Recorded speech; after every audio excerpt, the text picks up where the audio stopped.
ini jamaah paham, berarti paham bahasa Indonesia. Dia bilang, iya Habib. Jadi mereka di sini sudah sering nonton sinetron Indonesia. Iya.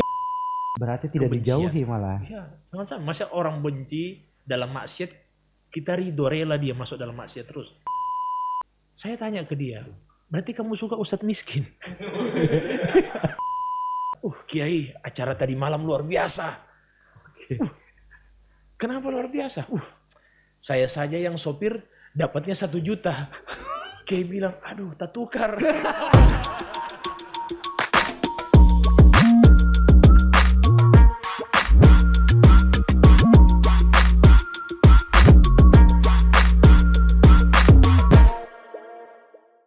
Assalamualaikum, Bib. Waalaikumsalam warahmatullahi wabarakatuh. Masya Allah, kedatangan luar biasa ini. Seram Inspirasi kedatangan seorang Habib. Habib Salim. Apa kabar? Alhamdulillah sehat. Sehat Ya. Masya Allah. Kak Iswan gimana kabar? Sehat juga? Alhamdulillah masih sehat seperti biasa. Tambah cahaya. Iya, Masya Allah. By the way, Bib, ini orang punya set baru. Jadi baru pertama kali ini in rain dengan Habib. Ini mohon doanya juga. Bisa. Insya Allah, amin. Amin. Amin semua guys. Insya Allah. Pokoknya yang dipakai untuk manfaat, insya Allah semuanya berkah. Insya Allah. Amin. Amin. Oke, jadi guys, teman-teman, hari ini terus kedatangan seorang Habib. Habib milenial. Orang sering bilang Habib milenial gitu ya. Itu Bib, kalau apa mereka sebut sampai dengan Habib milenial itu karena memang aktivitasnya. Ya mungkin. Jadi bismillah. Jadi mungkin saya yang masih muda. Oke. Adapun Habib ini sebenarnya panggilan. Jadi kalau biasanya, kalau seandainya orang itu dinisbatkan ke nasabnya dia, ke dzurriyyatnya Nabi, turunan Nabi, sambung sampai Nabi, sering dipanggil Habib kalau di Indonesia. Dipanggil Habib. Nah, jadi itu sampai saya dipanggil Habib, sama orang-orang dipanggil Habib. Ada yang panggil Ustadz, ada yang panggil macam-macam Kiai. Saya bilang penting tidak usah, itu semua panggil nama pun boleh. Gitu. Nama ini kan hanya panggilan. Adapun milenial mungkin masih muda. Saya paling banyak itu tongkrongan sama anak-anak muda. Orang tua juga sebenarnya, semuanya. Saya bisa masuk semua, anak muda, orang tua, semuanya bisa masuk. Alhamdulillah ya. Cuman berarti orang bilang pertama kali misalnya orang ini bilang jadi Habib itu memang dari awal, dari dulu emang sudah ada sebutan Habib itu, atau nanti? Habib ini artinya orang yang dicintai dan orang yang mencintai. Jadi Habib itu sebenarnya dia punya tanggung jawab ini ada juga, bukan hanya sekedar dicintai, tapi dia harus mencintai orang. Iya. Bukan juga karena mencintai umat. Ada keturunan Nabi. Itu dia tadi. Jadi gara-gara turunan Nabi, jadi lakop ini atau sebutan ini sering dinisbatkan kepada orang yang punya jalur keturunan ke Rasulullah. Jadi dipanggil Habib. Gitu. Ada dua, sering dipanggil Habib atau dipanggil Sayyid. Habib atau Sayyid. Ya, kalau dulu kita sering tahu kalau di Gorontalo ada juga dipanggil Sayyidi Ahmad, ada Sayyidi Ahmad. Dia Imam Masjid An-Nur waktu itu di Pasar Tua. Ya. Nah, itu dipanggil Sayyidi Ahmad. Orang dulu panggil tapi pada dasarnya juga Habib sama gitu ya. Pertama kali apa namanya disematkan Habib ini, apakah memang sudah dari zaman masih sekolah dulu? Tidak. Jadi Habib ini sebenarnya dari kurang lebih 4 abad sebelumnya. Jadi 4 abad yang lalu itu ada satu Habib, itu dia seorang Sayyid, seorang turunan Rasul. Di pertama kali beliau yang mendapatkan sebutan ini fulan Habib dipanggil. Kenapa? Karena dia ini dicintai. Kemudian dia juga itu mencintai masyarakat, mencintai umat. Dia itu pengen orang-orang itu kembali ke jalan Allah untuk berbuat baik dan lain-lain. Nah, sehingga dipanggil Habib. Dari dia terus sampai turunan Nabi itu dipanggil Habib. Nah, kalau Habib sendiri gitu, Habib Salim sendiri itu ada sematan Habib Salim Al-Jufri itu, sematan Habib di awal ini itu pas sudah sekarang memang sudah mulai aktif di dakwah, atau memang dari sejak masih sekolah atau apa itu sudah tidak, ada? Kalau masih sekolah tidak, karena memang di Gorontalo ini, kalau mungkin di Jawa iya, kalau di Jawa itu memang orang kalau turunan Nabi, turunan yang punya jalur keturunan itu sering dipanggil masih kecil dipanggil Y. Ya, itu artinya Sayyid. Atau dipanggil Bib biasanya, masih kecil. Jadi Habib itu sebenarnya sudah apa ya? Bib itu sering panggil Bib itu singkatan kan? Itu sudah panggilan akrab.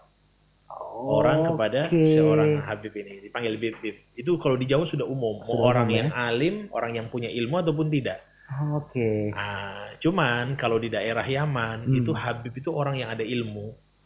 Habib itu orang ada ilmu. Orang ilmu, kemudian yang sepuh biasanya. Iya, baru yang sepuh. Habib itu tidak masuk kategori berarti. Jadi kalau di Yaman begitu, tapi kalau di Indonesia tidak. Di Indonesia itu dia yang jelas punya jalur keturunan sampai ke Nabi. Kemudian dia punya ilmu, artinya dia belajar, dia dakwah. Kemudian ini disematkan ke orang ini dipanggil Habib. Dipanggil Habib ya. Berarti. Saya juga tidak bilang saya punya diri, panggil anak Habib, ayo. Disematkan orang. Ya, jadi orang yang panggil Habib karena dia tahu Habib ini turunan dari ya sudah. Ya panggil Habib. Dari situ mulai akrab panggil Habib sampai sekarang. Tapi ada juga orang panggil Ustadz ke saya. Panggil Ustadz, panggil Kiai di jalan. Ada panggil Habib macam-macam. Macam-macam ya. Cuman berarti tadi kalau misalnya Toram cerita soal Habib dulu ini. Tadi kan kalau di Yaman itu orang berilmu dan kemudian keturunan Nabi gitu ya. Nah, dan kalau dia harus sepuh. Harus sepuh ya. Di Indonesia yang penting keturunan Nabi dipanggil Habib. Panggil Habib, tapi itu hanya bentuk akrab saja. Akrab. Jadi bib gitu. Iya. Cuman di Indonesia, saya tidak tahu mungkin ini ya, kalau di Gorontalo apa yang kita tahu itu, kalau Habib itu ketika disematkan dipanggil itu, satu pertama keturunan Nabi, yang kedua dia juga berilmu, artinya sering dakwah, sering ini soal ini. Nah, ada ndak misalnya yang memang keturunan Nabi tapi dia tidak memilih jalan untuk itu gitu, untuk tidak berdakwah? Banyak ya. Dan mereka tetap disebut Habib juga. Dibilang Habib sama orang. Ada yang panggil ya mungkin karena Arab dipanggil Ami. Iya. Ya Ami ini, Ami itu, Ami ini. Misalnya yang sepuh. Mereka tidak mau panggil Habib karena ini bikin kita mungkin khawatir ditanyakan fatwa ke dia dan dia tidak tahu, ditanya hukum. Jadi panggil Ami. Ini orang sepuh, orang tua dipanggil Ami. Itu sopannya. Iya. Berarti pada akhirnya suruh angkat mic. Pada akhirnya berarti kalau misalnya ada sematan Habib itu berarti lebih identik dengan itu ya. Identik dengan orang yang dakwah dan keturunan Nabi. Tapi begini, kalau seandainya dia bukan turunan Nabi pakai Habib itu bikin fitnah nanti. Iya. Ya kan? Bukan turunan Nabi dipanggil Habib. Tunggu dulu. Kamu jalurnya nyambung atau tidak? Dia bilang, kayaknya jalur saya enggak. Cuma saya fans sama Habib. Jadi saya dipanggil Habib namanya ini. Nggak boleh. Tidak bisa ya? Karena begini, khawatirnya dapat fitnah. Artinya bikin timbul fitnah di masyarakat. Ini tidak benar, begini. Itu yang dikhawatirkan. Begitupun sebaliknya ya. Artinya yang ini tapi tidak punya ilmu yang cukup itu untuk ini. Nah, berarti ini Habib, penyematan Habib dan sebagainya berarti ada yang mengatur itu yang dan sebagainya gitu. Kalau di Indonesia ada satu lembaga namanya Robito Al-Alawiyah. Robito Alawiyah itu lembaga resmi di Indonesia, organisasi ormas besar kayak NU, kayak Muhammadiyah. Nah, ini Robito Alawiyah ini lebih khusus mengumpulkan para keturunan Nabi yang punya jalur ke Nabi. Nah, itu di situ ada pencatatan nasab. Iya. Jadi nasabnya dicatat. Ini fulan, abahnya ini, kakeknya ini sampai kepada Nabi. Kemudian tentang lebih ke lihat ini anak ini bagaimana, apakah dia belajar agama. Jadi identik kalau seandainya Habib itu, jadi jalannya mereka para orang-orang tua kita dulu itu antara tiga. Kalau bukan dia orang ahli ilmu, dia tidak bisa. Misalnya, dia tidak bisa dapat ilmu, tidak bisa jadi orang berakhlak dan tidak bisa ahli ibadah. Paling tidak dia berakhlak. Tidak bisa jadi ahli akhlak yang luar biasa, paling tidak dia jadi ahli mihrab. Ahli mihrab itu yang ibadah terus. Jadi antara itu. Jadi justru itu kalau kita lihat orang tua, kalau saya punya orang tua dilihat, ada yang fokus di mihrab saja. Jadi ilmunya tidak terlalu banyak tapi ibadahnya luar biasa. Nah, ada yang misalnya kalaupun dia tidak bisa mihrab, ilmu juga tidak ada misalnya. Ya sudah, dia fokus di akhlak, sopannya dia jaga. Jadi orang tua kami sering kali bilang begitu. Kalau kamu tidak bisa dapat ilmu, ya paling tidak kamu jadi manusia berakhlak. Kalau tidak bisa kamu jadi berakhlak, kamu sulit bergaul dengan orang, paling tidak kamu jadi ahli mihrab yang fokus ibadah. Jadi biar juga tidak bikin fitnah. Bikin rusak nama. Iya, Habib ini kan keturunan darah Nabi itu mengalir ya, Masya Allah.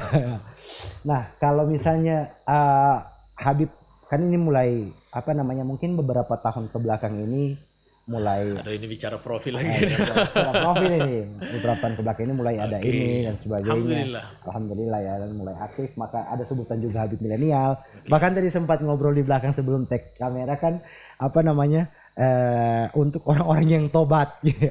Ya saya bikin kayak orang tobat, orang-orang yang misalnya dulu misalnya mantan narkoba, Iya. pokoknya penjual narkoba malah itu saya panggil, saya ajak bicara ya, dengan kasih sayang. Seperti itu. Pendekatannya bagaimana itu, Bib? Saya dalam berdakwah ini sudah masuk berdakwah ini. Iya. Atau bicara profil atau dakwah ini? Bebas. Bebas ya.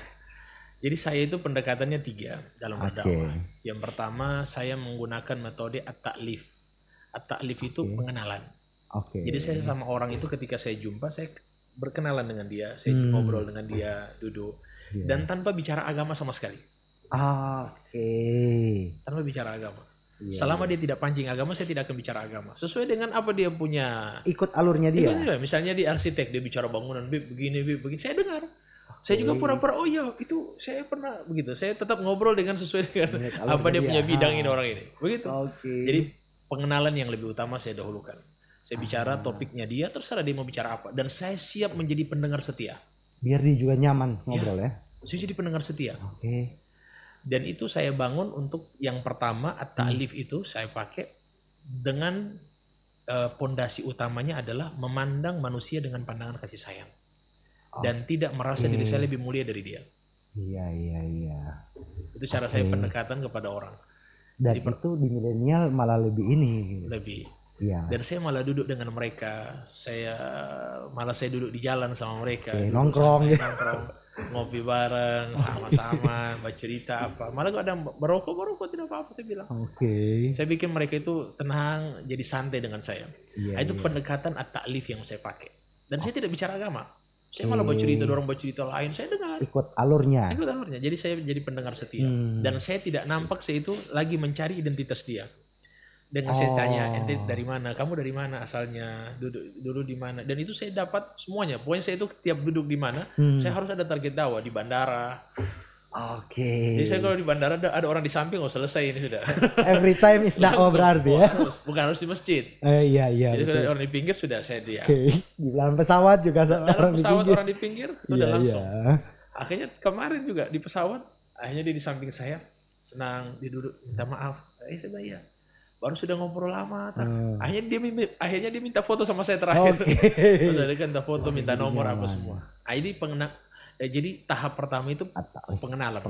At-ta'lif. Jadi mengambil ruhnya dia, mengambil hatinya dia supaya kita jadi bersaudara. Iya. Karena ini sekarang ini dakwah kadang-kadang saya ustadz ekstrim, kamu salah. Iya. Jadi saya tetap dengan pengenalan. At-ta'lif. Yang kedua at-taklif. Yang kedua at-ta'rif. At-ta'rif itu mengajarkan kepada dia ini condongnya kemana. Kalau dia belajar ilmu agama, kemana dia suka. Kadang-kadang dia condong ke ilmu tasawuf. Kan Gorontalo kan tasawufnya kuat. Iya, betul. Begini bicara. Jadi saya dengar. Jadi kalau misalnya ini yang benar dia sampaikan, perlu saya tambahkan, saya tambah-tambah. Kalau misalnya salah, itu saya tetap bagaimana caranya supaya tidak kelihatan saya membenarkan apa yang dia sampaikan itu salah. Dengan cara yang paling lembut. Ini saya pakai. Itu paling susah. Dan ini paling berat. Saya sampaikan, saya bicara dengan dia pokoknya dengan bahasa yang paling indah, yang paling lembut. Saya bicara, saya dengar apa yang disampaikan. Setelah ta'rif ini, saya ajarkan dia tentang ilmu, dia mulai asik dengan saya. Dan itu saya tentukan. Jadi kalau saya dengan orang, saya bilang, saya mau jumpa, saya mau ziarah silaturahim sama kamu, begini-begini. Saya ngobrol dia. Tadi kafe, saya bicara dengan dia di kafe. Ngobrol dimanapun gitu ya. Dan ini butuh waktu. Saya teringat dengan pesan Nabi, la yahdiyallahu bika rajulan wahidan khairul laka min humrin niyam. Satu orang dapat hidayah karena kita. Itu lebih baik, kata Nabi, lebih baik daripada onta merah. Onta merah ini harta yang paling berharga di zaman Nabi. Atau kata Nabi lebih baik daripada dunia beserta isinya. Satu orang saja. Jadi saya itu terinspirasi begitu. Dan saya tidak memandang orang yang ahli maksiat itu lebih mulia saya daripada dia. Itu yang tanamkan betul. Jadi saya setiap berdakwah itu, saya setiap berdakwah saya lihat ini orang lebih mulia dari saya. Saya ini lemah, saya ini rendah, saya ini hina di mata Allah. Gitu. Itu yang saya tanamkan. Kemudian yang terakhir dalam tahapan saya berdakwah, at-taklif. At-taklif ini saya bebankan kepada dia tanggung jawab seperti saya.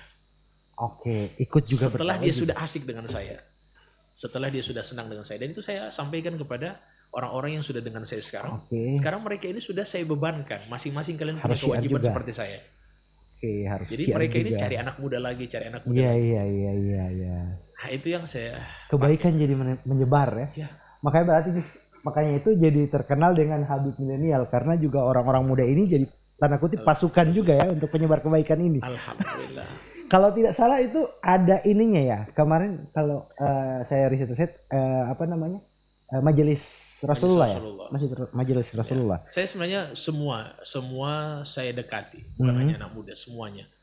Malah saya kawan-kawan orang-orang tua yang sudah umur 40-an, 50-an dengan saya itu tempat tongkrongan biasa. Artinya dengan umur yang jauh sekali dengan saya tetap biasa. Saya bikin tetap nongkrong biasa. Mungkin masih muda dulu sering duduk dengan saya dulu masih SMP, sering duduk dengan orang kuliah.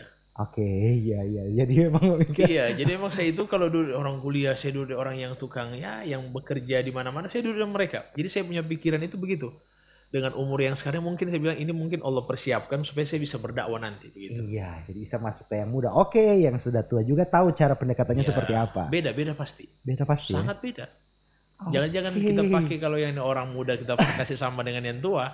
Yang tua dia bilang, mau kasih ajar kita ini kita lebih lama hidup daripada. Betul itu. Jadi kan sulit sekali kita orang berpikir, waduh. Udah tahu apa ngana. Sudah itu.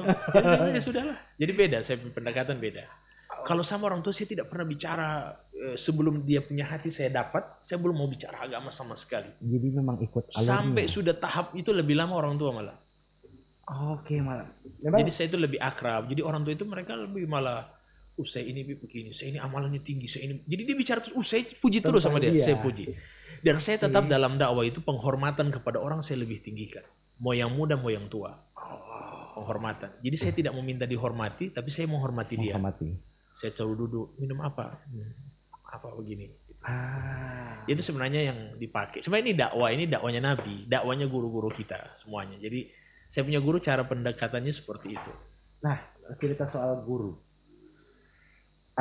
Ilmu yang saat ini Habib sering syiarkan dan sebagainya. Habib belajar dari mana? Tetap di Gorontalo kah? Atau memang ada waktu zaman kuliah? Atau waktu ini? Jadi saya waktu itu setelah dari SMA, SMA di Gorontalo. Di Gorontalo. Saya SMP SMA Gorontalo. Oke, SMA. Tidak, saya dulu pernah di Hubulo. Oke, di Hubulo. 1 tahun di Hubulo, pondok pesantren. Setelah itu saya pindah di Al-Huda. Oke, Al-Huda itu sampai selesai. Al-Huda yang lama ya? Al-Huda baru. Al-Huda baru ya? Al-Huda baru. Depan Abah Rashid. Iya. Oke.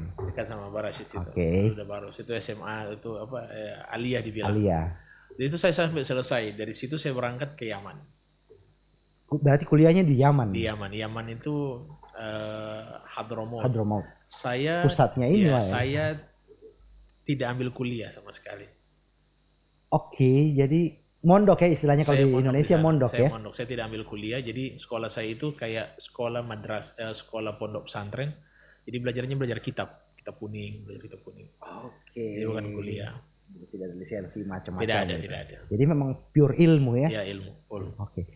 Yang saya penasaran itu waktu zaman SMA di Al-Huda, di Hubulo, ini kan pasti semua orang gitu, masih muda itu pasti juga ada DP nakal-nakal, di Hubulo juga misalnya mau lari. Habib juga pernah merasakan itu gitu. Pasti. Manusia ya, biar Habib manusia ya. Habib manusia. Pasti merasakan, pasti. Semuanya. Jadi yang dibikin sekarang sama anak muda saya cuma bisa senyum. Karena emang saya juga pernah rasa semua ini begitu. Iya. Tapi artinya nakalnya kita dulu bukan nakal ya nakal yang wajar. Masih kenakalan remaja yang memang masih di batas wajar ya. Oke. Di berapa tahun di Yaman? Di Yaman 4 tahun. 4 tahun. 4 tahun di Yaman, setelah itu langsung pulang Gorontalo? Langsung pulang Gorontalo. Bagaimana rasanya itu? 4 tahun artinya kan belajar kitab bisa selama 4 tahun ini. Kalau misalnya mungkin orang seperti saya bosan juga gitu.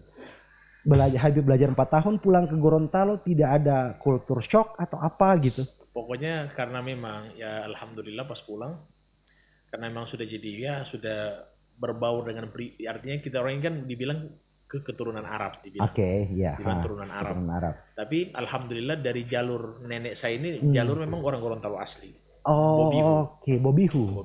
Gorontalo asli. Raja. Jadi memang dan memang saya ini pernah hidup di Manado dulu lumayan lama, lahir di Manado. Oke, oh lahir di Manado. Hidup di Manado, ya. SMP sudah di sini. Jadi emang tiap tahun tuh pulang ke Manado biasanya. Kalau libur pulang. Jadi emang dua wilayah ini memang saya lihat karakternya ya memang tahu Manado bagaimana kan. Iya, betul. Nah, sudah. Jadi alhamdulillah kita orang sudah artinya dengan orang asli pribumi ini sudah menjiwai, sudah aman. Jadi saya ketika dakwah sudah santai. Ya memang dakwah awal ketika di Gorontalo ini kan ya memang sulitnya luar biasa. Apalagi saya masih muda. Orang Gorontalo ini kan identik dengan orang tua kan. Betul. Kalau lihat muda ini kan, siapa dia ini? Itu awal saya memang saya rasakan, betul saya rasakan. Masih berpikir, insya Allah kok sulit sekali. Tapi saya alhamdulillah punya guru, jadi saya bisa konsultasi. Apapun masalah saya punya senior, saya konsultasi. Iya. Konsultasi dengan senior. Berarti masalah yang dihadapi juga bukan cuma dengan orang tua yang ada, tapi juga dengan mungkin dengan ustadz-ustadz juga yang sudah senior di sini dan sebagainya gitu. Cuman alhamdulillah saya diajarkan alhamdulillah oleh guru kami tidak boleh hasut sama orang. Tidak boleh gibah sama orang, dan saya tidak pernah sebut nama orang, nama fulan atau siapa kepada misalnya ada satu ustadz misalnya. Ada orang bercerita ustadz itu ke saya bilang jangan sebut namanya. Saya bilang jangan sebut. Lebih baik tidak tahu. Tapi saya tidak tahu. Kalau misalnya ada yang hasut ke saya, kan pasti ya hasut ini pasti luar biasa dia namanya. Betul. Yang artinya keismuan saya bagaimana? Pasti ada orang hasut, orang tidak senang. Apalagi kita orang ini yang terjun di dakwah, masyarakat artinya harus menjaga hati juga. Iya, masyarakat menyambut kita luar biasa. Orang-orang banyak yang ikut saya dengar pengajian saya misalnya. Itu kan pasti ada orang lain bicara saya. Dan itu ada orang yang menyampaikan ke saya bilang jangan sebut namanya. Apa yang dia bilang sampaikan ke saya, tapi jangan sebut namanya orang ustadz, tidak usah sebut. Itu saya diajarkan seperti itu supaya saya ketika jumpa sama dia tidak rasa kaku lagi, tidak ada tetap masih karena biasa. Tidak tahu. Saya tidak tahu siapa itu ustadz itu.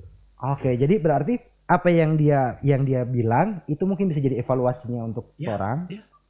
Jadi kalau dia bilang begini, saya bilang sudah ini berarti memang saya harus kurangi, mungkin saya yang terlalu keras, mungkin saya bikin sesuai dengan dia punya nasihat. Supaya tidak ada rasa benci, iya. rasa hasut, penyakit hati bertambah.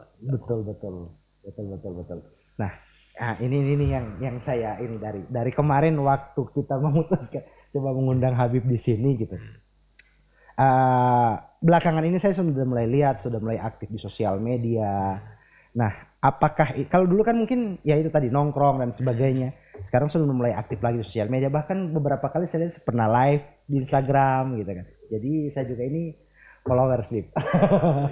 Followers. Lebih banyak Bapak punya followers.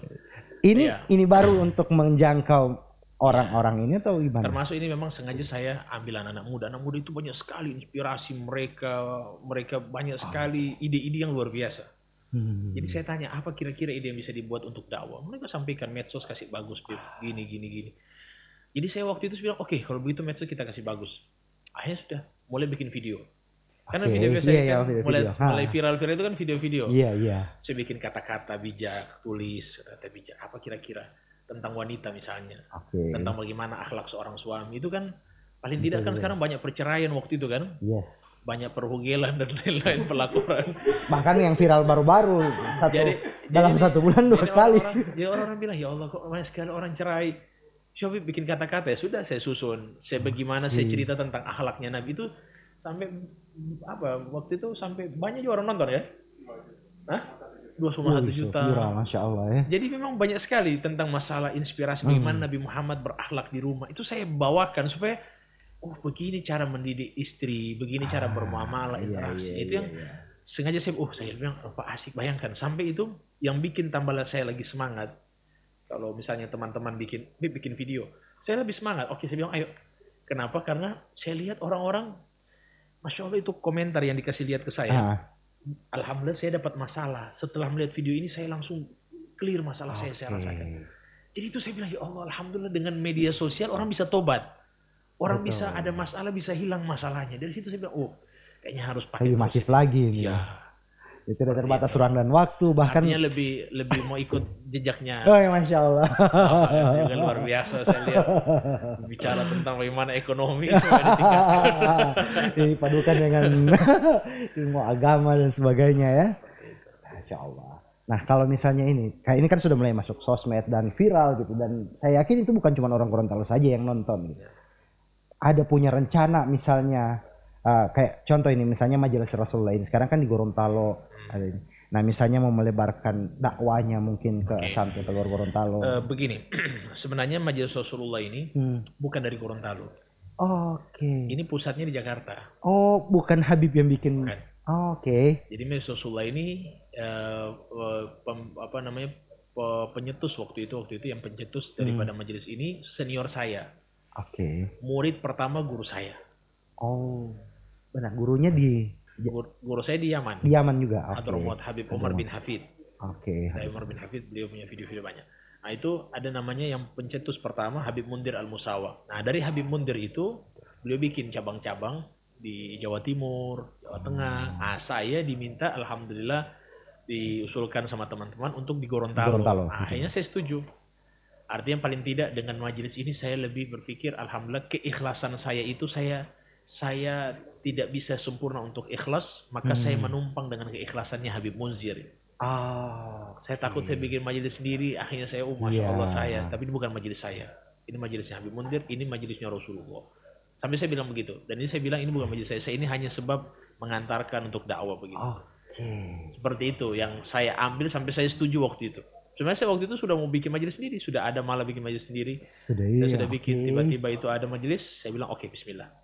Dan sekarang alhamdulillah semuanya dengan tersebar dakwah, alhamdulillah Gorontalo sudah tersebar bagus lah anak-anak muda. Ya. Di Talaga ini Kabupaten Gorontalo sudah, di daerah Leato juga sudah alhamdulillah sudah ada cabang-cabang, dan saya bikin safari dakwah. Alhamdulillah. Masya Allah, keren. Nah kalau misalnya ada anak muda apalagi yang nonton juga, ini banyak anak muda nih di channel ini. Kalau misalnya aduh aneh, biasa kan di konten-konten itu kan lagi capek-capeknya hidup, tiba-tiba nonton ini dapat keren ini. Dan malah itu orang yang nonton video itu bukan hanya di Gorontalo. Iya, itu banyak di Jakarta, Kalimantan ya. Seluruh Indonesia sampai pasti. Malaysia. Iya, viral itu luar biasa. Alhamdulillah dengan itu sudah. Jadi saya kemarin ini saya alhamdulillah di Gorontalo, artinya dakwah di Gorontalo. Sudah alhamdulillah sudah bisa mengisi ceramah di mana-mana alhamdulillah. Bukan hanya di Gorontalo, alhamdulillah. Jakarta, Jawa Timur. Artinya ini tahdus bin ni'mah saya sampaikan dengan artinya dengan dakwah ini alhamdulillah Allah mudahkan. Dan mungkin juga video itu mungkin juga termasuk. Jadi sampai ke Medan, ke Aceh, Lampung, semuanya. Drama Malaysia, alhamdulillah mudahkan. Video, anak-anak muda punya ide-ide. Tapi saya pas masuk Malaysia, saya bilang mau ceramah pakai bahasa apa? Iya. Apa nak kata? Saya bilang, pasti bilang Habib ceramah sudah acara pakai syuting semuanya. Aduh. Saya lihat ini yang satu. Gimana ini? Sudah Habib bicara aja sudah gini-gini. Sudah bicara. Saya tidak bisa cakap bahasa Malaysia. Sudah nggak apa-apa Habib. Bahasa Indonesia saja. Oh sudah. Saya berdiri. Saya ceramah. Saya ada sedikit lucu dan jamaah tertawa. Berarti paham. Iya. Aman kalau begitu. Aman kalau begitu. Setelah selesai saya ceramah, saya bilang, Ustaz, kok ini jamaah paham? Berarti paham bahasa Indonesia. Dia bilang, iya Habib. Jadi mereka di sini sudah sering nonton sinetron Indonesia. Iya. Oke. Oh ini berarti. Ada manfaat juga. Jadi ternyata di sini, ternyata mereka lebih bisa memahami bahasa kita ketimbang kita memahami bahasa mereka. Oke, begitu kata ustadznya. Di Malaysia. Iya, memang pada dasarnya kan hampir mirip, cuma ada beberapa kata. Cuma kadang-kadang saya kalau ceramah luar itu muncul sedikit-sedikit torang. Oh iya. Itu ada. Ya, karena ini ya. Torang. Sampai orang lihat torang itu. Iya betul. Iya. Kadang gitu muncul pasti. Di bahasa Indonesia keseleo lidah itu. Torang. Iya betul. Oke, nah ini keren. Berarti memang sosial media ini manfaat sekali. Iya, jadi pisau seperti yang saya sering bilang di konten-konten sih. Sosial media itu kan jadi pisau bermata dua. Betul. Untuk Habib dan mungkin teman-teman di Majelis Rasulullah ini jadi ini dakwah, jalan dakwah gitu. bisa banyak orang yang ini gitu. Alhamdulillah. Terutama anak muda, karena kalau orang tua yang tobat itu sebenarnya rasa biasa. Betul. Kok ada orang tua yang tobat masuk masjid, jadi saya kalau ceramah banyak orang tua yang hadir, saya biasa ceramahnya. Tapi kok anak muda saya semangat. Kalau ditanya kok Habib bisa semangat, saya bilang orang tua ini nggak sedikit. Artinya dia punya game over kan sudah lebih dekat. Jadi saya biasa saja kalau lihat orang tua, kok anak muda, masya Allah. Cukup peringatannya orang tua itu dengan kematian. Ya, selesai itu. Sudah dibawa mati anak ini misalnya. Oke. Menarik ini Habib. Berarti kan ada biasanya dulu itu waktu saya kecil. Boleh mau minta. Oh silakan. Lama juga ini baca.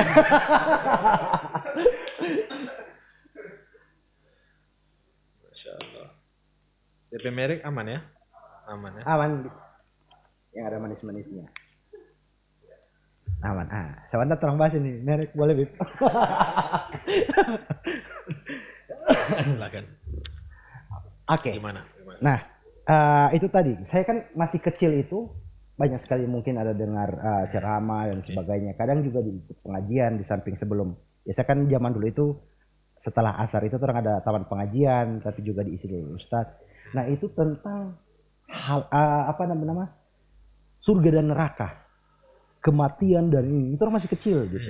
Nah kalau misalnya dari Habib sendiri tadi bilang kan bahwa kalau misalnya orang tua yang sudah tua itu ya ingatkan saya kematian mereka ini yang muda ini yang sulit gitu. Nah kalau misalnya strategi yang dulu itu yang ini oleh para penceramah, dai dan sebagainya tentang itu masih efektif enggak saat ini di dunia anak muda kalau misalnya menurut pengalaman Habib? Saya ingat mati dan lain sebagainya. Iya, surga, neraka. Begini, saya tetap dalam pengajian itu pasti saya bahas tentang masalah surga. Kalau dapat tema itu saya akan bahas. Oke. Cuman begini, saya lebih ke fokus dakwah anak muda ini milenial, itu saya fokus ke iman suasana. Bagaimana itu, Bib? Saya mencari iman suasana mereka. Karena mereka ini sulit untuk mendapatkan iman suasana ini. Contohnya bagaimana? Contoh, kita kalau di dalam kamar sendiri, itu masuknya setan itu lebih banyak. Iya. Banyak pintu. Nafsu itu pasti pengen bikin maksiat dan lain-lain. Ketika tidak berkumpul dalam iman suasana. Tapi kalau kita kumpul dengan orang baik. Nah, ini yang saya bikin lingkungan anak muda itu begitu. Jadi saya bilang sudah kalian nongkrong di mana? Kalian nongkrong situ. Tapi kalian punya ini komunitas tetap dijaga. Jadi pertolongan Allah itu dengan ketika ada komunitas berjamaah. Yadullah ma'al jamaah disebutkan. Jadi pertolongan Allah itu dengan ketika kita berjamaah sama-sama.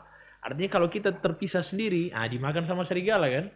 Tapi kalau orang lain kita tahu kan domba yang banyak dengan satu singa, itu singa akan lari. Betul. Tapi ketika dia lari dari domba terpisah sendiri selesai kan dimakan sama singa, dimakan sama serigala. Begitupun juga kita, ini anak muda begitu sekarang. Kalau orang tua insya Allah tetap terjaga. Kenapa? Dia pikir ya udah. Mungkin besok habis ini misalnya. Mungkin sebentar selesai ini, ya kan? Jadi tingkat baru mereka punya nafsu sudah tidak seperti anak muda lagi menggebu-gebu misalnya. Maksiatnya itu sudah mulai berkurang. Sehingga saya tetap menciptakan iman suasana kepada anak muda. Tetap saya bikin pengajian saya kumpul mereka, saya ajak main futsal. Jadi bukan melulu soal ada di majelis dan sebagainya. Saya mau ajak main futsal, yang penting jumpa dengan kawannya. Iya. Kawan yang memang sama-sama di majelis, suasana itu tetap ada. Kadang-kadang saya datang, ngumpul dengan mereka. Ada di mana saya datang, sudah ngumpul bicara dengan mereka. Karena biasa juga kan tergantung lingkungan. Orang kan barangkali bilang tergantung lingkungan. Kalau teman dulu itu akan sejenis dengan. Iya. Pertama sama penjual parfum, kecipratan. Iya. Oke, nah keren nih. Nah sekarang kembali ke sosial media, Instagram yang Habib sering ini kan sempat viral dan sebagainya gitu. Nah di luar sana, Bib, ini ya memang pengguna sosial media paling banyak anak muda dan bisa jadi mungkin jadi tanda kutip target marketnya Habib untuk ayo ajak orang ini mereka ini untuk bertobat juga gitu. Nah sekarang ini kan lagi rame nih soal boikot. Ada yang bilang boikot sosial media, termasuk juga yang biasa orang minum sekarang terus tidak minum, ya kan? Tanpa menyebut merek. Kita kan tidak menyebut merek kan? Ya yang biasa kita minum, tapi sekarang kita tidak minum gitu. Nah, kalau misalnya kayak tadi gitu, peruntukan. Saya pulang saya keluar. Cuma tipis ini, tipis. dengan sosial media dan sebagainya. Ini kan efeknya malah lebih positif dan paling banyak positifnya gitu. Nah, kalau misalnya ada anak muda yang yang kontennya yang suaranya tentang itu boykot dan bagaimana menurut Habib? Saya rasa ya tidak masalah. Tidak masalah. Boleh-boleh saja. Wajar-wajar saja. Iya, dan saya termasuk yang setuju dengan boykot. Kenapa? Karena itu difatwakan sama ulama. Betul. Difatwakan sama MUI. Jadi kalau seandainya mereka tetap bicara boykot, silahkan, bagus, tidak ada masalah. Tidak ada masalah. Memboykot produk baik. Oke. Dan itu baik. Dan lebih sangat baik lagi ketika kita memboykot pemikiran mereka. Ya, itu poinnya. Ketika yang lebih baik lagi ketika kita memboykot akhlak mereka. Itu yang kita boykot. Tidak mengikuti itu. Ya. Yang lebih baik lagi kita boykot bagaimana anak-anak perempuan tidak berpikir secara perpikiran mereka, pakaian mereka tidak seperti mereka. Itu yang lebih penting lagi sebenarnya. Itu kalau saya. Iya. Dan artinya bagus produk diboykot, masya Allah. Lebih baik lagi ketika sekarang coba lihat ini. Enak sekali kalau misalnya ada fatwa MUI juga tentang boykot budaya. Wah, tuh budaya lihat. Eropa ya keren. Sekarang bicara masya Allah. Oh, itu orang udah alhamdulillah ya sudah boykot produk. Tapi anak-anak kita sekarang di dalam kamar mungkin cinta dengan mereka. Iya. Fans dengan mereka. Cara berpikir sebagaimana pemikiran mereka. Berpakaian sebagaimana pakaian mereka kan. Susah juga. Iya betul. Itu yang harus diboykot. Dan mohon maaf, termasuk film-film dewasa. Nah, ini yang paling. Itu yang harus diboykot. Betul. Bikin rusak. Iya. Kita bicara misalnya tapi masya Allah akhlak anak kita dirusak sama mereka. Apalagi mereka bisa akses hanya dari genggaman tangan mereka. Dulu orang itu kalau maksiat ke Iswan, orang kalau maksiat itu keluar rumah dulu. Yes, betul. Sekarang orang maksiat dalam kamar sendiri. Coba bayangkan, ya Allah. Dan ini makanya tadi teknologi itu berpisau bermata dua. Sudah itu sekarang kalau ditanya hukumnya bagaimana di media sosial, ya hukumnya di kebanyakan yang dia gunakan itu untuk apa? Kalau dia gunakan untuk yang negatif, hukumnya jadi haram. Iya. Kalau dia gunakan itu untuk positif, ya hukumnya jadi boleh buat dia. Ya, kayak pulpen lah, pulpen kalau buat tulis kan enak, kalau pakai tusuk di mata kan. Betul. Iya. Oke, nah menarik, keren. Ya, sebenarnya masih musuh kamu ini lebih jauh lagi soal itu. Coba. Tadi itu memang belum bicara profil, bicara apapun sebenarnya. Karena memang targetnya itu kan apalagi nih orang anak muda, tim di 0435 juga ini anak muda, penontonnya juga anak muda gitu ya. Siapa tahu kan bisa ada program rutin dengan Habib. Bismillah gitu. Nah, cuman kalau misalnya orang mau masuk majelis Rasulullah, Habib. Contoh misalnya anak-anak di sini, teman-teman di sini mau pengen. Tidak ada masalah. Jadi itu bukan majelis yang harus didaftarkan.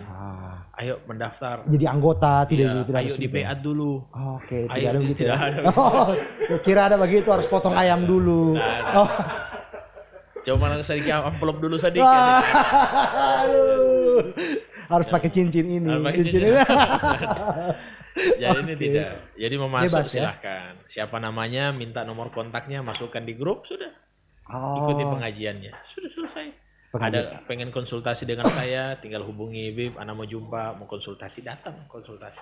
Oke, berarti pengajiannya itu memang tidak terpusat di satu tempat, tapi ya banyak. Saya itu tiap pekan itu hampir semua tiap hari itu terisi semuanya. Jadi kalau kecuali saya keluar daerah itu saya kasih libur. Kalau enggak, dan kalaupun itu juga kalau libur bukan libur saya gantikan, ada kawan ustadz yang bisa gantikan. Jadi dia masuk, saya jadikan dewan guru di majelis itu. Jadi saling membantu.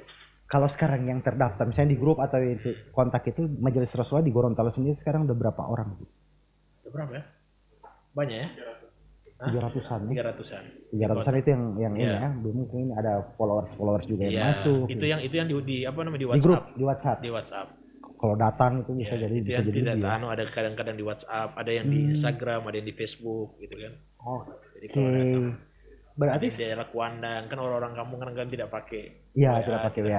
Itu didatangi. Iya. Biasanya didatangi seperti itu. Tapi kalau ada acara besar, kami semua terpusat, diundang semuanya. Jadi diundang untuk datang di hadiri acara tablik akbar. Oke. Iya, saya pernah lihat satu postingan teman saya. Dia itu orang di Luosin, atlet takraw itu. majelis sesulah saling ini masya Allah. Berarti gitu, mau nih berarti kapan waktu terdekat Bib? Ada mau panggil orang ini Bib? Insya Allah.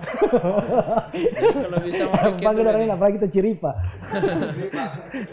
Insya Allah mau panggil. Nggak apa-apa. Ini majelis bukan majelis tegang. Oke, yang harus santai. apa-apa. Ini saya sengaja bikin kawan-kawan itu saya bikin ini belajar baik. Oke. Jadi kita orang bukan orang baik di sini, baru mau belajar baik. Kalau so baik ngapain mau ke majelis? Iya, betul. Buat apa mau ke majelis kalau sudah jadi baik kan? Sudah enggak usah. Oke. Di rumah saja ya kan. Nah, ini enggak. Pernah enggak Bib? Mungkin ada jamaah atau apa gitu yang resisten gitu. Menolak gitu, atau misalnya ada baku bantah atau apa gitu. Yang hal-hal unik lah atau hal-hal yang mungkin tidak sesuai dengan Habib ini ketika dia datang. Iya, orang ketika Habib misalnya pendekatan dengan cara tadi, kemudian selama dalam dakwin pernah ada orang hina, orang caci maki. Mungkin ya kalau orang caci maki hina ini mungkin sudah biasa kalau misalnya untuk ini. Tidak setuju misalnya. Pas pendekatan gitu misalnya ada sampai dia semua pukul lah, ada semua inilah gitu. Yang paling ekstrim deh. Kalau yang biasa-biasa tidak gagal cerita, yang ekstrim. Hah? Pas apa?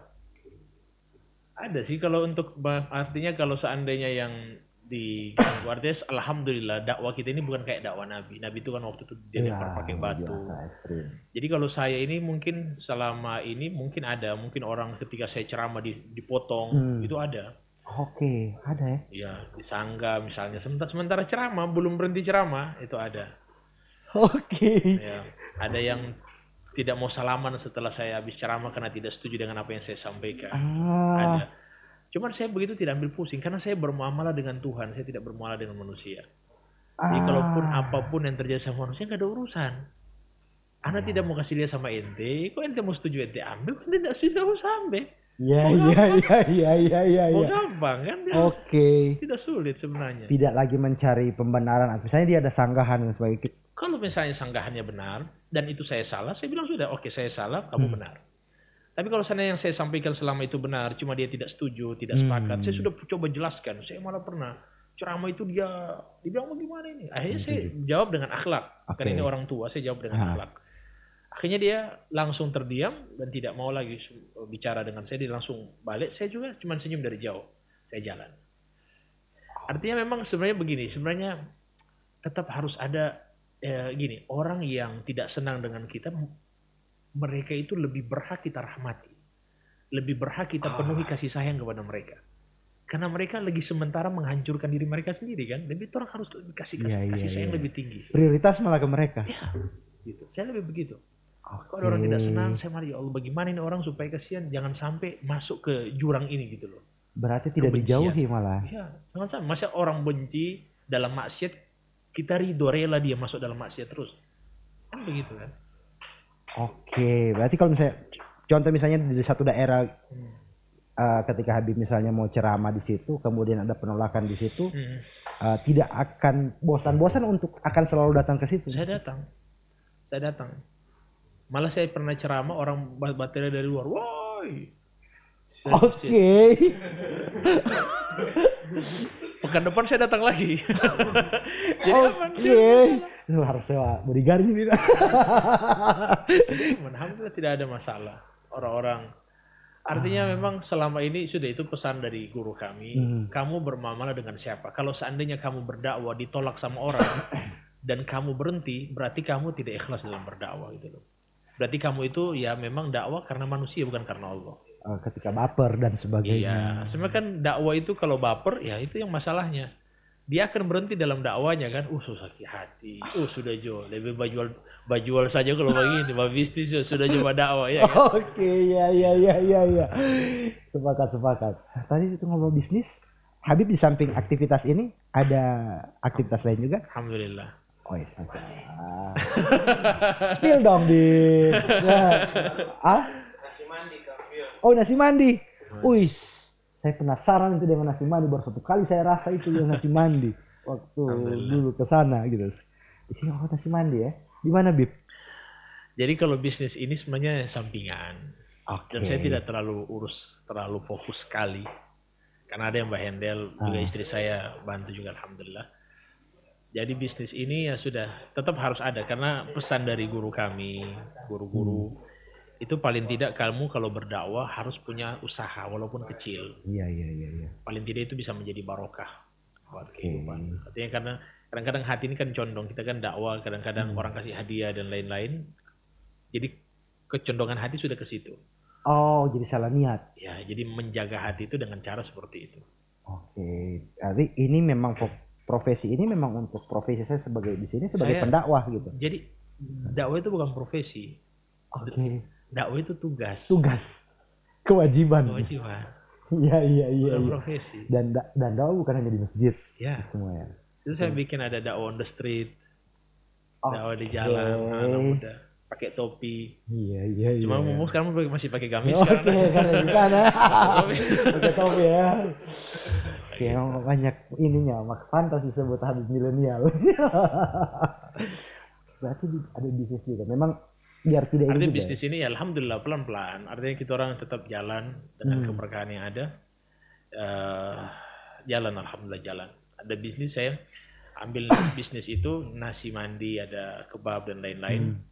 Terus saya juga alhamdulillah ada mesin, ada air namanya Kangen Water. Oke, Kangen Water. Kangen Water itu alhamdulillah sudah ada mesinnya itu juga tapi dijual kalangan sendiri, tidak dijual di orang pesan ambil ya. Cuman nasi mandi ini berarti bisa untuk umum. Iya, semuanya. Tapi itu juga Kangen Water juga bisa, cuma kan dia tidak bisa dijual aturannya tidak bisa dijual ini secara retail gitu. Hanya kalangan tertentu ya. Kalau sudah begini sudah tidak bisa kemasan, jadi isi ulang kayak di Gelo atau di mana. Baru dijual. Nah ini menarik nih. Jadi berarti biar juga ada orang bilang gitu. Kalau ada yang misalnya ini bukan untuk mendiskreditkan siapa-siapa. Kalau tugas dakwah gitu harus ada bisnis sampingan gitu. Dan biar tidak timbul fitnah. Menurut Habib bagaimana seperti itu? Bisa juga orang bilang begitu ya. Artinya masuk akal. Karena kalau misalnya ini masuk akal, mencari akal. Masuk akal. Cuma begini, kita kadang-kadang juga ini kesalahan juga pemikiran sebagian orang mengatakan itu Ustadz hidup dengan mewah, Ustadz itu dengan mobilnya bagus, Ustadz itu handphonenya iPhone, kan ini kan iPhone juga ini ada. Iya.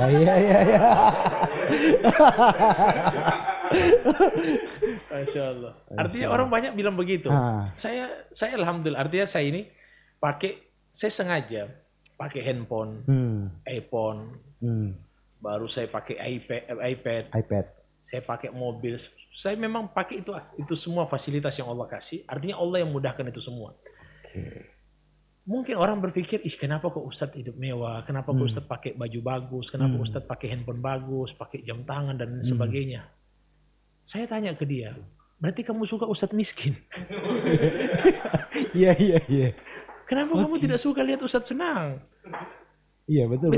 Dorong senang lihat Ustadz susah berarti kalau begitu. Orang berbeda, sederhana. Sederhana kan bukan berarti. Iya, artinya kalau melihat kadang-kadang orang bilang, Masya Allah, justru itu ketika dilihat Ustadz pakai mobil bagus, nanti ini artinya ini pandangan saya. Ketika Ustadz pakai mobil bagus, orang nanti tidak meremehkan orang yang memang ke agama itu tidak semua orang menuju akhirat itu susah-susah gitu.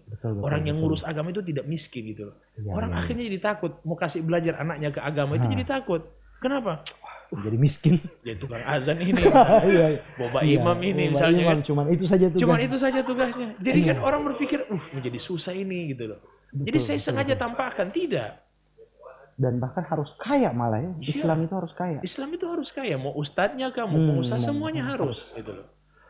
Artinya dunia itu tidak tercela ketika diletakkan di tangan. Dunia itu tercela ketika diletakkan di hati. Iya. Karena memang ada saya menemukan itu kemarin gitu. Bu Pak Imam ada kata boh. Jadi memang kayak dihinakan sekali. Jadi harus bikin begitu. Oh, berarti Ustadz pakai mobil bagus juga ya? Bukan mobil bagus, handphone saya lebih bagus dari handphone kamu kalau kamu bikin begitu. Anak kamu harus ke sekolah agama gitu loh. Artinya ini supaya tahu gitu loh. Jangan sampai kadang-kadang Ustadz super diam terus. Kenapa harus pakai baju lesu, baju. Akhirnya orang pikir berlindung di balik zuhud. Iya, padahal zuhud itu bukan di pakaian. Iya. Zuhud di pakaian, zuhud di hati. Betul. Pakaian terbaik, kuda terbaik. Beliau ini sebenarnya Ustadz. Oh iya, Masya Allah. Aduh, wah, salah. Habis. Masya Allah, ya, menarik sekali ini. Menarik. Masih banyak yang akan bahas. Bahas apa aja. Habis materi anak. Karena tadi dengan Ustadz kan habis materi. Cuman gini Ustadz, berarti konsep dakwah. Kalau misalnya, kalau kita bicara dakwah gitu, apalagi ke anak muda, apapun kanal ataupun platform yang akan kita gunakan selama itu tujuannya untuk dakwah, tidak akan ada masalah. Ya, saya sengaja, saya begini, saya kalau jumpa ini saya sampaikan, saya kalau jumpa dengan orang miskin, artinya orang yang kurang mampu, jumpa dengan orang kaya, orang kurang mampu, handphone saya simpan di sini.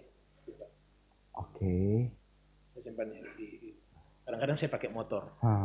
Kalau saya mau jumpa dengan orang kaya yang kurang mampu. Alasan kenapa? Kenapa? Ini nanti saya jelaskan. Siap. Ketika saya jumpa dengan orang kaya, pejabat dan lain-lain, handphone saya taruh di sini. Lihat kan 3 bola itu promah 3 biji itu. Ya. Banyak tanya, kenapa begitu Bib? Ya. Karena kalau saya kasih lihat begini sama orang miskin, orang punya hati luka. Mereka inginkan sebagaimana apa yang saya inginkan, yang mereka lihat dari saya. Jadi saya simpan.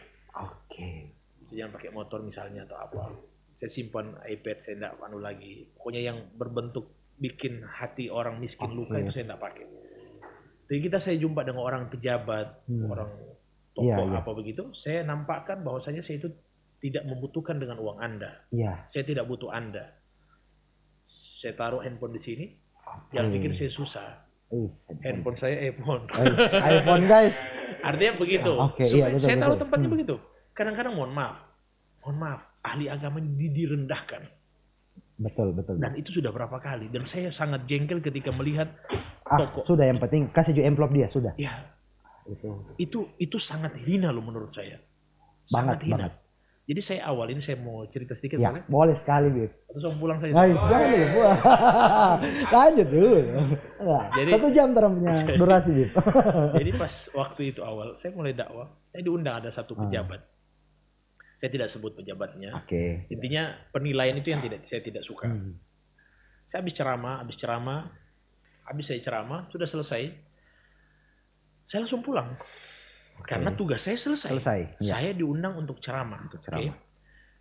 Akhirnya datang ajudannya, susul saya di rumah.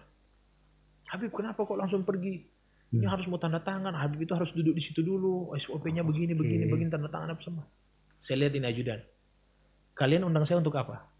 Itu memang marah betul saya memang. Itu saya awal pertama, saya bilang siapa? Kalian undang saya untuk apa? Ceramah. Saya diundang untuk ceramah bukan menerima amplop. Itu saya bilang. Dan saya diundang ceramah bukan menunggu uang dari kalian. Bawa ini uang, bawa. Bilang sama kalian punya bos, saya suruh bawa pulang ini uang. Saya tunjukkan sekarang begitu. Waktu awal itu saya ingat betul. Bawa. Saya tidak mau tanda tangan. Bawa. Kalian remehkan dengan begini saya. Terus kalian marah-marah. Apa begini? Kenapa kalau langsung pergi begini harus ikut protapnya mereka lah apalah. Ada di situ.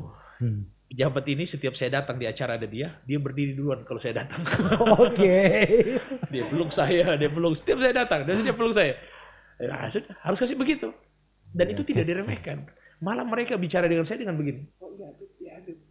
Kan selama ini kan terbalik. Artinya bukan kita remehkan. Artinya orang berilmu. Kamu berilmu.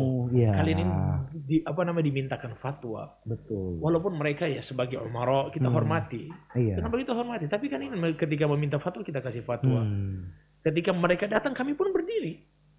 Kan saling menghormati kan bagus. Ini kadang-kadang Masya Allah kita orang bukan minta dihargai. Tapi saya itu tidak mau ilmu itu dihinakan. Bukan diri saya. Tapi saya tidak mau ilmu itu dihinakan. Jadi seakan-akan kita itu sudah diukur dengan itu. Jadi ini bukan jadi orang yang dai itu para pendakwah mengajak orang kepada Allah. Jadi iman mereka itu mengajak orang kepada Allah. Jadi ada dua, ada yang ini yang bahaya, imanuhum fi amplofihim. Ada amplop. Saya tidak terlalu paham Pak, cuma ada amplop itu dia. Jadi imannya itu di amplop gitu. Dia masalah. Seberapa tebal amplop? Itu yang bahaya. Dan itu saya paling kasih maksudnya jangan sampai kita direndahkan dengan itu, diukur dengan itu. Orang begini, kita habis tausiah, tugas sudah selesai, orang kasih hadiah. Kira-kira diterima atau tidak? Iya. Diterima. Iya. Kan Hadiah. Hadiah ini buat sudah. Iya. Yang penting itu bukan jadi tujuan. Betul. Ambil. Nabi Muhammad ketika dikasih hadiah, kira-kira beliau tolak? Diterima sama Nabi. Kan hadiah. Betul. Oke. Guys, keren. Kayaknya lama sekali ini. Sudah mulai hangat. Iya. Bagaimana? Menarik. Berarti Alhamdulillah. Intinya begitu. Intinya saya kayaknya belum bicara masalah profil tadi, saya sudah sampaikan ya, profil sudah alhamdulillah. Jadi tidak perlu dalam-dalam mana. Cuman berarti masih menyambungnya tadi Bib yang soal envelope dan sebagainya. Makanya itu kenapa sebenarnya penting untuk bahwa setiap dai dan sebagainya ada usaha yang memang atau penghasilan lainnya di samping ini. Sebenarnya begini juga, sebenarnya orang-orang juga itu harus berpikir tentang ya kehidupan si seorang dai ini. Paling tidak kita itu antar beras kepada mereka. Jangan bicara ikhlas kalau seandainya rumah mereka belum ada beras. Oke. Kasihan gitu loh. Betul. Kalau seandainya kita misalnya habis dia ceramah cuma kasih berapa misalnya, kasihan dia punya anak, punya istri. Dan bisa jadi kalau misalnya dia tidak punya usaha, saya tidak salahkan juga, tidak ada masalah. Terima itu. Jadi saya tidak mengatakan bahwasanya dia harus ada usaha. Terserah, kalaupun dia tidak ada usaha, terserah dia. Dia punya mungkin metode lain. Kalau dia tidak punya usaha, mungkin dia khawatir kalau saya punya usaha, saya semua sibuk dengan usaha, so tidak sibuk dengan dakwah. Mengajak orang kepada kebaikan. Sudah, kalau itu memang mengambil pendapat seperti itu silahkan. Ambil. Tapi tetap dengan niat yang betul-betul tugas. Kalaupun orang kasih hadiah, diterima. Jangan sampai orang kaya yang undang, orang miskin yang bawa undang duluan, dikasih batal yang miskin, diterima yang kaya. Nah, ini bahaya. Iya. Atau kalau misalnya pakai tarif. Ya. Saya boleh badiah. Tidak minta pancing guys. Oke, menarik. Oke, Bib, mungkin apa namanya? Saya malah ini. Bagaimana? Sempat cerita voli lagi, ya Allah. Ayolah. Yuk, bisa yuk. Dan ternyata juga ada namanya calo-calo dalam dakwah itu. Bagaimana, Bib? Ini baru dengar mungkin barangkali kan. Kalau calo tiket, calo PNS itu ada. Mungkin ini. Calo dakwah ada ternyata. Dan bagaimana itu, konsepnya? Mau bilang atau tidak usah ini? Guys, biar kita ada aware. Bilang dong. Bongkar. Karena kita tidak sebut nama. Ya, kalau sebut nama itu ghibah. Betul. Nama itu ghibah. Jadi begini. Jadi misalnya saya dakwah, saya diundang sama orang. Dan ini sudah berapa kali. Jadi dia ini jadi perantara. Manajer. Dan dia bukan dari timnya kita bukan. Dia orang lain. Assalamualaikum, Waalaikumsalam. Diundang sama ini. Habib bisa enggak? Bisa. Oke, bisa. Jadi subhanallah. Dia ini sudah pesankan ke tuan rumah yang mengundang saya, tarif saya itu sekian. Dia yang deal-dealan gitu ya. Padahal saya tidak pernah tentukan tarif. Iya. Coba lihat. Ini ada yang begini. Jadi saya tidak pernah tentukan tarif. Saya bilang ajib. Nah itu saya sampai berapa kali begitu dan saya tidak sadar. Karena ya mungkin ya tersangka baik saja. Mohon maaf. Ini bahasa ini kasar-kasaran. Kadang-kadang Masya Allah, kita orang kan terima hadiah, dikasih di envelope. Envelope-nya sudah terbuka. Itu belum, saya tetap husnudzon. Saya tetap saya bilang tidak ada masalah. Karena saya itu kalau di rumah itu saya langsung keluarkan, saya langsung saya tidak ada pikiran di situ. Intinya setelah itu yang pas sudah memang Allah buka, subhanallah. Habis ceramah, saya biasa habis ceramah itu tidak terima uang berapa kali. Dan saya tidak pernah tuntut. Biasa udah pulang aja gitu. Iya, karena saya habis ceramah saya pulang. Saya tidak pernah menunggu. Belum ada envelope, diam dulu misalnya. Tidak. Belum, saya langsung pulang. Saya pulang karena saya pikir tugas saya selesai. Yang saya tidak suka begitu. Apa sebabnya saya sengaja waktu itu subhanallah Allah buka? Karena saya tidak mau kasihan orang ini yang mengundang dibebankan dengan beban yang besar. Sedangkan saya tidak pernah bebankan itu. Malah saya setiap sekali ceramah, saya bilang saya tidak pernah minta uang, saya tidak pernah minta tarif. Kami ini diundang untuk dakwah ceramah. Selesai gitu. Jadi subhanallah waktu itu, jadi pas ketahuan itu pas habis ceramah, saya mau pulang. Saya sudah pamitan sama ini ibu, saya bilang saya mau pulang. Suaminya dari belakang. Suaminya bilang, sok kasih. Iya. Kata ibunya apa? Sok kasih sama dia, itu orang itu. Dari situ saya bilang, sudah kelas. Saya pergi. Saya pergi sampai dengan sekarang tidak ada itu. Oke. Ada di situ, oh ini ada calo. Oke, iya. Dan itu bahaya. Kenapa? Kasihan kita dijual. Itu merusak nama Ustadz. Betul gitu. Merusak. Jadi kan ada image. Pasang tarif lah, mahal. So pasang tarif mahal lagi. Dan malah saya pernah disebut dengan angka yang jutaan. Sampai disebut angka jutaan dan berani itu orang bayar. Dan itu orang curhat. Ketika saya tahu. Kalau banyak untuk minta Ustaz. Sudah itu. Jadi memang sampai bilang Ustaz kenapa?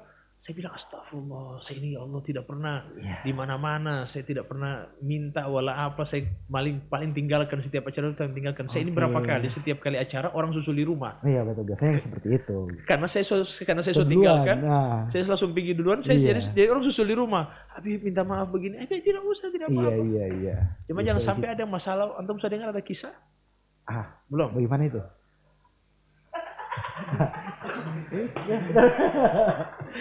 Ada kiai sama Bib. Ada kiai diundang isi acara malam hari.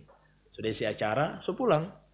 Pas pulang ke rumah, besok pagi dia punya sopir lagi atur-atur, lagi kasih bersih mobil. Iya. Pagi-pagi, kiainya keluar, kiai tanya, masya Allah, bersih mobil. Baru ini sopirnya bilang, kiai acara tadi malam luar biasa. Kenapa luar biasa? Saya saja yang sopir dapatnya 1 juta. Kiai bilang, aduh tak tukar.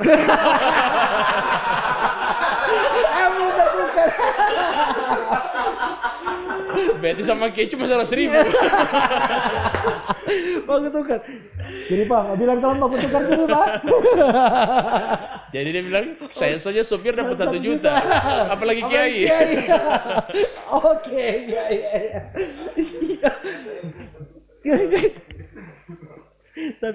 Tapi memang apa namanya, untuk masalah seperti itu, apalagi kalau yang tadi Bib, orang cobain yang calo-calo tadi, jangan sampai juga ini mau terjadi juga di ustadz-ustadz lain gitu. Nah kalau ustadz-ustadz harus hati-hati, artinya ustadz-ustadz harus sampaikan setiap kali ceramah saya tidak pernah tentukan tarif misalnya, kalau dia tidak tentukan tarif. Baru bisa atau dibilang saya jangan sampai ada calo-calo yang menentukan begini misalnya. Kalau ada yang seperti itu, kalau memang dia tidak mau menentukan tarif. Kalau misalnya Habib punya, berarti mencegahnya itu apakah mungkin harus ada nomor orang itu saya mencegah itu, saya menyampaikan di tausiah. Kalau saya sudah cium bau-bau tidak asik, tidak enak, ini ada, itu saya langsung sampaikan, mohon maaf, saya selama ceramah tidak pernah tentukan tarif. Tidak dibayar, saya pulang, tugas saya ceramah. Saya diundang untuk kasih manfaat orang, sudah. Jangan saya tetap harus kasih dia bilang jangan diukur. Sampai saya pernah, kalau begitu kan orang sombong jadi bisa sombong gitu. Alhamdulillah saya punya usaha. Saya punya usaha tercukupi alhamdulillah. Cukup untuk ini. Itu saya sampaikan supaya orang jangan menilai orang tidak diukur dengan uang. Kemudian yang orang-orang yang mungkin menjual kita orang bisa tahu, tuan rumah bisa tahu, ternyata ini tak salah. Mudah-mudahan juga dengan konten ini tidak akan ada yang punya ide untuk bikin agensi ustadz. Wahai itu. Ya, karena memang ustadz memang untuk ininya menyampaikan kebaikan. Iya betul. Masalah itu nanti itu saja teman-teman. Karena Habib dari ya siapa tahu insyaallah bisa berlanjut orang punya program-program nanti ke depan, karena ya seperti ininya Habib juga, Habib milenial, dan penonton-penonton kita juga di setiap program kita itu milenial semua, alhamdulillah, talent-talent juga alhamdulillah milenial. Dan tadi Habib nanti insyaallah mau ajak orang ini ke Majelis Rasulullah. Harus ini. Ini wajah-wajah saya hafal. Harus hadir. Terang awali dulu dengan Mas Nasiman. Tadi kan poin pertama itu apa tadi, pendekatan ini dulu. Jadi anak ajak itu orang makan nasi mandi dulu sama Ustaz, sama Habib. Baru nanti habis itu baru di majelisnya Habib. Karena memang jadi sebagaimana jasad kita butuh nutrisi, hati kita juga butuh nutrisi. Betul. Harus ada nutrisi. Paling tidak kita orang 1 minggu 1 kali. Charge iman rabu-rabu. Nah itu penting sekali. Baru apalagi kemudian charge, kemudian di lingkungan orang-orang juga yang seperti itu. Lebih bagus. Kan kebaikan menyebar. Cuman saya lihat wajah-wajah orang soleh semua kelihatan. Wah, amin. Yang amin kajang sekali ini harus. Oke, Bib. Terima kasih, Bib. Sama-sama. Di sini. Insya Allah ini bukan kedatangan Habib yang pertama dan yang terakhir di program ini. Insya Allah. Asik. Masya Allah, luar biasa. Insya Allah tempatnya barokah, insya Allah. Amin. Nah, itu amin keras, mantap. Insya Allah, terima kasih, Bib. Sama-sama. Teman-teman, insya Allah ambil setiap inspirasi yang ada dalam konten ini dan boleh saya tutup satu? Silakan, Bib. Apa yang saya dapatkan sekarang semuanya dengan kemudahan dalam dakwah, dalam apapun, dunia sampai akhirat. Artinya Allah berikan semua taufik, dibukakan semuanya. Itu tidak terlepas dari ibu saya. Ibu itu saya di atas kepala. Ibu di atas kepala. Jadi saya tidak pernah sama ibu itu, pokoknya orang tua itu saya di atas kepala. Dan sampai dengan saat ini saya tidak pernah merasa punya uang selama ibu saya hidup. Itu prinsip saya. Ibu. Dan saya ketika ditanya, saya 4 bersaudara. 2-nya alhamdulillah fokus di pengusaha. Dan 2-nya ustadz dakwah. Fokus dakwah. Ibu saya bukan ustadzah, bapak saya bukan ustadz. Saya pernah tanya, kenapa kami bisa begini? Jawaban ibu saya, kalian tidak pernah punya salah kepada saya, dan kalaupun kalian punya salah, saya langsung maafkan. Itu ibu saya luar biasa. Jadi, adapun yang saya dapatkan sekarang ini tidak lepas dari doa ibu. Tidak lepas dari ridhonya ibu. Artinya ini buat teman-teman semuanya. Mau dia pedagang, mau dia pengusaha, mau dia pendakwah, mau apapun dia. Tetap ridho ibu, ridho orang tua itu paling nomor 1. Kita cari orang sukses dimanapun. Kita cari dimanapun. Pasti tidak lepas dari ibu. Tidak lepas dari orang tua. Betul. Nah, jadi itu pesan saya untuk semuanya. Artinya saya jangan, kalau saya begini tetap ibu. Ibu itu saya nomor 1. Pokoknya apa-apa itu saya cium tangan ibu itu bolak-balik. Tangan bolak-balik. Saya cium. Tiap ketemu. Mau apapun itu gitu. Ketika ada ibu, bapak memanggil. Semuanya. Tetap ibu. Jadi saya itu tetap selama saya rasa ibu saya masih hidup, saya rasa saya tetap milik ibu saya. Itu saya sampaikan kepada istri. Alhamdulillah istri juga menerima. Istri malah, dan dia pasti akan menyenangkan saya dengan cara dia menghormati ibu saya. Ya. Ibu akan selalu jadi ibu. Ya, insya Allah. Mau seperti apapun kita, ibu tetap ibu, mau sudah ada di liang lahat pun. Apapun tetap ibu. Itu perempuan nomor 1 itu, dia bisa diganti. Iya, karena representasi Allah ketika soal ridhonya adalah ibu. Ya. Teman-teman, ibu. Jadi ini berarti kalau dari dulu ketika ada yang tanya kunci sukses sama saya tidak tahu. Tapi hari ini dari Habib, kunci sukses itu 1. Ibu. Thank you. Terima kasih. Assalamualaikum warahmatullahi wabarakatuh.